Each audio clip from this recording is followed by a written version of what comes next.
Les limites au fait de l'utilisation se résument au fait qu'il y a ce qu'on appelle les outliers. Ça veut dire que l'algorithme au fait il peut donner très bons résultats dans 99% du cas, mais on a 1% des outliers où il ne donne pas les résultats qu'on attend et donc il faut trouver une solution à ces 1%. Les avantages au fait c'est que dans certains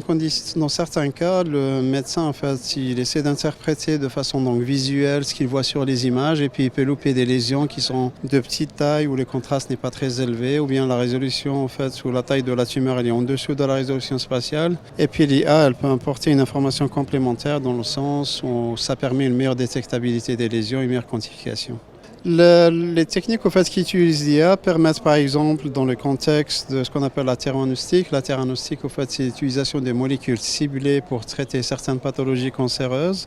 Elles permettent une dosimétrie personnalisée puis elles permettent aussi donc de faire une meilleure corrélation entre les doses qui sont délivrées aux patients, puis ce qu'on appelle l'outcome, donc le devenir du patient. J'ai au fait un petit aperçu ou bien un tour d'horizon des innovations en termes d'imagerie médicale multimodale et puis également donc, de l'apport de l'intelligence artificielle, donc qu'est-ce qui justifie son utilisation, puis quels sont ses avantages par rapport aux techniques conventionnelles qui sont appliquées en